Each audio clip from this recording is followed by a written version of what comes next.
오늘의 성경 이야기 시작합니다. 종교개혁 네 번째, 새로운 신학적 관점, 예비론. 이번 시간에는 앞서 나눈 교리가 갖추어야 할 네 가지 성경적 기준, 성경 전체와 조화를 이루는가, 구속사에 부합하는가, 하나님의 성품을 왜곡하지 않는가, 인간의 순종과 책임을 무시하지 않는가를 훼손하지 않으면서도 한 가지 새로운 신앙의 관점을 조심스럽게 제안하고자 합니다. 이 내용은 수백 년 동안 지켜온 전통적 교리의 해석과는 다른 시각을 담고 있기 때문에 신중히 접근해야 할 필요가 있으며 어떤 이들에게는 비판의 대상이 될 수도 있습니다.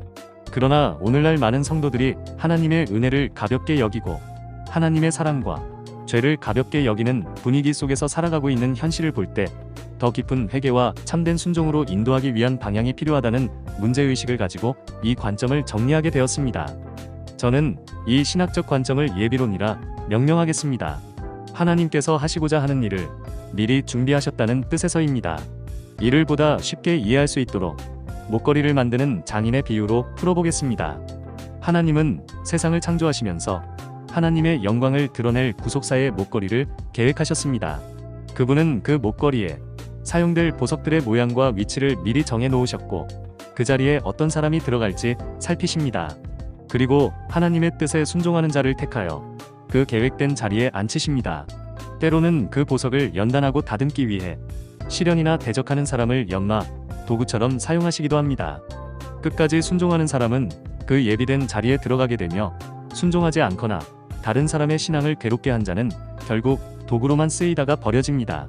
이 원리는 디모데후서 2장 20, 21절에 잘 나타나 있습니다. 큰 집에는 금그릇과 은그릇뿐 아니라 나무그릇과 질그릇도 있어 귀히 쓰는 것도 있고 천히 쓰는 것도 있나니 주께서 쓰시기에 합당하게 모든 선한 일에 준비함이 되리라. 예를 들어 하나님께서 이스라엘의 왕을 세우시기로 하신 것은 예정된 계획이었습니다. 그러나 그 왕이 누구일지는 정해지지 않았습니다. 사울이 끝까지 순종하였다면 그 자리는 그에게 유지되었을 것입니다.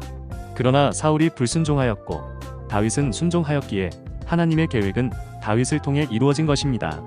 만일 하나님께서 처음부터 다윗만을 계획하셨고 사울은 그저 지나가는 인물에 불과했다면 사울의 죄와 다윗의 순종은 성경 속에서 가진 무게를 잃게 됩니다. 성경은 우리에게 말합니다. 로마서 8장 29절 말씀에 하나님이 미리 아신 자들을 또한 예정하셨으니 라고 기록되어 있습니다. 그러나 이 예정은 강제적 선택이 아니라 하나님의 예비하심 속에 순종과 반응에 따라 적용되는 과정으로 이해할 수 있습니다. 또 다른 예로 가룟 유다를 생각해 볼 수 있습니다. 예수님께서 십자가에 못 박히심은 하나님의 구속 계획 안에 포함된 예비된 일이었습니다. 그러나 예수님을 배반하는 자가 꼭 유다일 필요는 없었습니다. 예수님의 12제자 모두에게는 믿음을 지킬 책임이 있었으며 그중 누구든지 배반할 수도 끝까지 순종할 수도 있었습니다. 유다가 예수님을 배반하기로 한 것은 하나님의 강제적인 명령이 아니라 유다 자신의 탐심과 선택에서 비롯된 것입니다. 마태복음 26장 24절을 들여다보면 예수님께서는 인자는 자기에게 대하여 기록된 대로 가거니와 그를 파는 그 사람에게는 화가 있으리로다 라고 말씀하셨습니다. 이 말씀은 예정된 구속 계획은 있지만 배반이라는 죄의 책임은 온전히 유다에게 있음을 보여줍니다. 더불어 우리는 다음과 같은 사실도 잊지 말아야 합니다.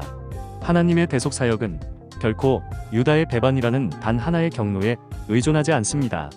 하나님께서는 언제든 다른 길을 통해서도 예수 그리스도를 십자가에 내어주시는 이를 이루실 수 있는 전능하신 분이십니다. 사람의 죄가 아니면 하나님의 일이 이루어지지 않는다는 생각은 하나님의 주권과 거룩하심을 왜곡하는 해석이 될 수 있습니다. 그러므로 유다는 하나님의 도구로 쓰인 것이 아니라 자신의 죄로 인해 하나님의 계획에 개입된 것일 뿐이며 그 책임은 전적으로 그에게 있습니다. 이처럼 하나님은 주권적으로 모든 일을 계획하시되 그 계획을 어떻게 이루어 가실지는 사람의 순종과 불순종에 따라 달라질 수 있습니다. 그러나 결국 그 뜻은 어떠한 방해나 돌발에도 불구하고 반드시 성취됩니다.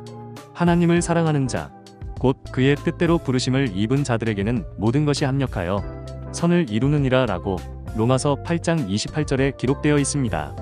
그러므로 우리는 신앙생활 속에서 하나님의 예비된 계획은 반드시 이루어진다는 신뢰 위에 그 계획이 내 순종을 통해 이루어지기를 소망하며 살아가는 것이 바른 믿음의 자세입니다. 이것이 제가 제안하는 예비론의 핵심입니다. 덧붙여 이 예비론은 하나님의 일하심을 인간의 이론이나 틀 안에 가두기 위한 것이 아니라 하나님의 섭리와 진리가 대체적으로 어떤 방향으로 흐르는지를 정리하려는 시도일 뿐입니다.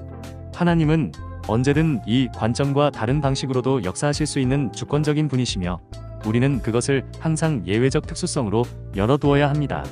예비론은 하나님의 일반적인 섭리의 원리를 설명하는 것이며 그것이 절대적인 교리의 경계가 되어서는 안 됩니다.